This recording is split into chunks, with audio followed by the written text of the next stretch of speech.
Thinking in English without translating can take time, but it's totally possible with the right strategies. Here is how you can train your brain to do it.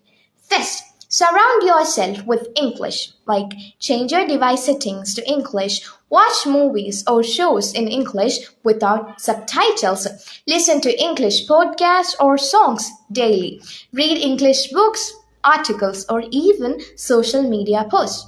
Second thing, describe your surroundings in English, like look around, try to name object, describe actions, or even talk to yourself in English.